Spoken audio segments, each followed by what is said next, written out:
l'histoire. Et nous sommes avec Emmanuel Gordien. Bonsoir, vous êtes le président du comité Marche du 23 mai 1998, association organisatrice de ce Limier-Baillot, cette manifestation mémorielle culturelle, place de la République. D'abord, quel est votre sentiment ce soir? Écoutez, mes sentiments ce soir sont tellement... J'allais dire, je suis content, j'ai le sentiment du devoir accompli quelque part, même si tout n'est pas réglé. Parce que là, cette année, cette marche que nous avons organisée avant, et puis cette cérémonie qui va avoir lieu tout à l'heure, c'est faite sous le signe de la transmission. Il y a 20 ans, nous avons marché essentiellement pour des aïeux esclaves, et que nous ne connaissions pas d'ailleurs à l'époque. Mais c'était pour répondre à l'époque à M. Jospin, Premier ministre, qui disait tous nés en 1848. Et nous, descendants d'esclaves, il gommait d'un trait de plume cette histoire qui nous a construits. Et c'est là la clé du problème, c'est qu'on ne peut pas faire l'impasse sur cette histoire. Justement, pourquoi c'est primordial en fait d'avoir cette journée en hommage aux victimes de l'esclavage? Alors il y a deux aspects. Il y a le premier aspect, c'est qu'il y a toute une population, les Antillais, les Guyanais, les Réunionnais, qui souffrent de cette histoire. Elle est compliquée à porter. Vous descendants d'esclaves, vous n'êtes pas battus, vous êtes des mal blanchis, bref, très compliqué à porter. Il y a des stigmates importants, même s'il y en a un fondamental, c'est le désir de survie. Et donc c'est pour ça qu'il faut dégager les descendants justement de cette victimisation, justement en reconnaissant le statut de victime. Et il est connu d'ailleurs dans tout ce qui est moderne, c'est les questions de crimes contre l'humanité, qu'on doit d'abord honorer les victimes de l'esclavage et par la nation. La nation doit leur donner ce statut. Et de ce fait, étant des gens désormais reconnus par la nation, les descendants ont moins de mal à devenir des citoyens qui doivent être dans la société. À se construire, à trouver leur place. Alors cette marche anniversaire, elle porte un double message. Vous commenciez à le dire tout à l'heure, c'est honorer la mémoire. C'est aussi combattre le racisme. C'est ça que vous dites aussi aujourd'hui. Mais oui, parce que l'une des conséquences majeures de l'esclavage, et dont les premières victimes sont les esclaves eux-mêmes, c'est ce racisme-là qui a classé les gens selon la couleur de la peau, la teinte plus ou moins foncée. Il y avait jusqu'à 32 dénominations différentes selon le teint de l'individu en question. Et vous voyez, l'esclavage a aussi créé un sentiment de sous-homme, a créé du ressentiment chez les gens qui l'ont vécu, qui se retrouve aussi chez les descendants, et a créé de l'autre côté, si je puis dire, une sorte de repentance, ou en tout cas de difficulté à aborder cette question. Et nous voulons justement l'amener de façon tranquille dans la société. Et justement, vous avez un slogan pour cette manifestation, une autre France est possible. Vous la voyez comment, cette France-ci? Alors, vous savez, la question posée aujourd'hui, c'est est-ce qu'un Français est uniquement un blanc, entre guillemets, un Européen, un chrétien descendant de Gaulois? La réponse montre que non. Vous pouvez avoir des Français qui sont descendants de colonisés africains, qui sont descendants d'esclaves, et ils ne sont pas pour autant... voilà. Donc je pense que l'importance aujourd'hui, c'est de trouver comment est-ce qu'on insère dans le récit national toutes ces personnes, descendants de colons, descendants de colonisés, descendants d'esclaves, descendants de serfs. C'est ça la grande question qui est posée à la nation aujourd'hui. La France est un pays, j'allais dire, multicolore. Je travaille à Bobigny, il y a 131 nationalités à Bobigny, par exemple. Alors, vous restez avec nous. Aujourd'hui, cette journée du 23 mai, c'est une date officielle de commémoration. Elle est inscrite dans la loi depuis peu, depuis février 2017. C'est le résultat de 19 ans de combat, un combat populaire, associatif et puis politique aussi. Pourquoi cette date? Réponse avec William Cromwell. 23 mai 1848, premier jour de liberté des esclaves de la Martinique au lendemain de la promulgation du décret abolissant l'esclavage. En 1998, 150 ans plus tard, les descendants sont par milliers dans les rues de Paris pour honorer les ancêtres plutôt que les institutions républicaines. S'il n'y a plus de blessures à l'extérieur, mais il y a des blessures à l'intérieur, donc il faut le montrer, il faut le dire. Il faut au moins qu'on accepte de reconnaître ça, quoi.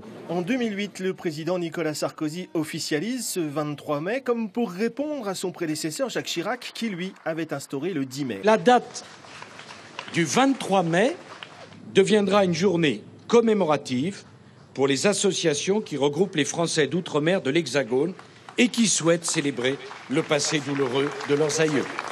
Mais il a fallu ancrer ces dates dans le calendrier national par la loi.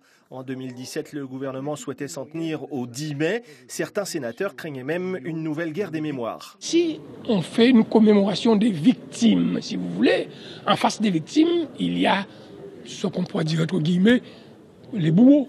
Mais pour le président du CM 98, l'enjeu dépasse la bataille d'historiens. C'est par une grève de la faim qu'il obtient gain de cause. Eux qui n'étaient des riens, qui n'avaient pas de nom, qui n'avaient rien du tout, sont reconnus par les plus hautes instances de la République. Eh bien, les descendants ont de quoi être fiers. Annick Girardin, toute nouvelle ministre des Outre-mer, célébrait donc l'an dernier la toute première journée nationale officielle d'hommage aux victimes de l'esclavage.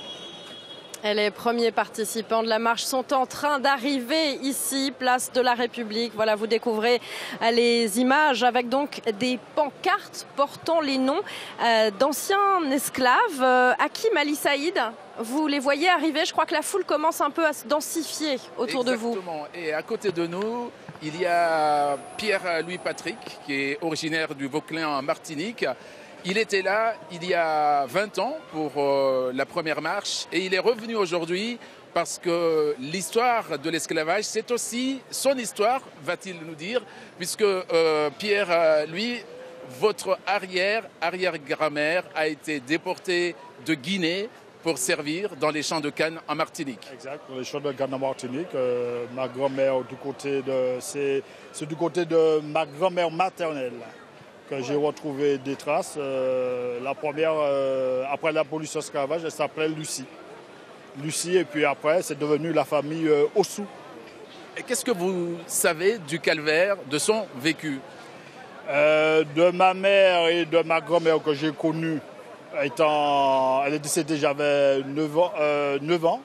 Elle me racontait les souffrances que sa mère racontait, il n'y avait pas les 8 heures qu'on a maintenant de repos, 8 heures de travaux.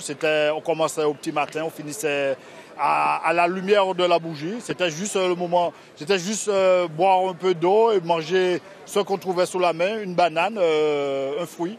Et on allait se coucher pour repartir le lendemain. Alors, vous étiez là, je le disais tout à l'heure, il y a 20 ans, mais pourquoi vous avez tenu à revenir aujourd'hui? Puisque vous m'avez dit que vous avez mal aux jambes et vous n'avez pas pu marcher aujourd'hui, mais vous avez voulu... Ben oui, l'histoire, bon, il faut aussi, si on ne le fait pas, qui c'est qui le fera pour nous? Il faut bien qu'on le fasse. Vous avez besoin de ça? Vous avez besoin... Oui, on en a besoin, Et bon, la preuve, je ne suis pas venu, mais j'ai mis mon t-shirt quand même.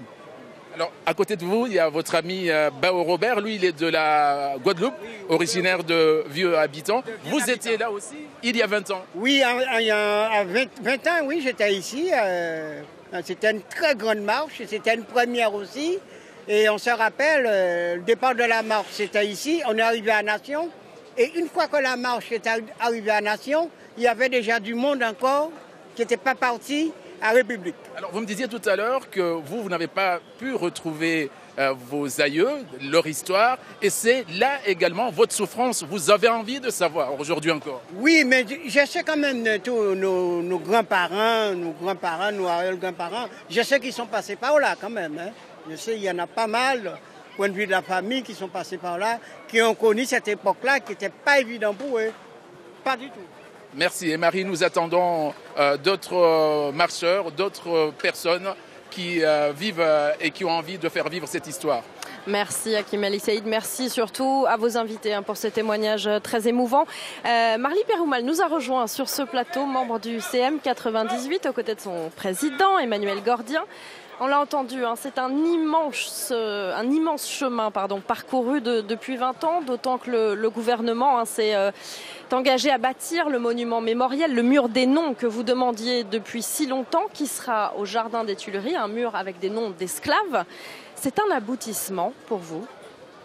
Écoutez, alors déjà, il y a une chose qui nous a surprise quand même, c'est qu'à aucun moment, nous qui sommes les concepteurs de ce projet, n'avons été cités. Bon, il faut donner à César ce qui appartient à César. Mais c'est vrai que la France se grandira encore plus et aura le système le plus complet. Parce que, imaginez-vous, les Tuileries sont situées juste à côté de la salle du jeu de paume. C'est très symbolique. Où en 1789, il y a eu les droits de l'homme et du citoyen. Les hommes naissent et demeurent libres et égaux en droit. Et pourtant, 59 ans plus tard, mes aïeux étaient esclaves de la France. Donc les exposer là, à côté du musée de la Marine, où a été signé le décret d'abolition de 48. Et qui accueillera la Fondation. Bien sûr, qui accueillera la Fondation, à côté de la place de la Concorde nationale, de l'Assemblée nationale. Je pense que c'est lourd de symboles et je crois que là, pour le coup, les hommes qui ont été déniés de leur humanité, pour le coup, ils seront à la postérité. Quels sont pour vous les combats qui restent aujourd'hui à mener? Alors les combats à mener, c'est que la France puisse enseigner cette histoire, que vraiment nos enfants puissent aussi s'emparer de ce combat, continuer, poursuivre. Moi, il y a 20 ans, j'étais incognito dans cette marche. Je ne les connaissais pas. D'ailleurs, j'appelais mes parents ces gens-là.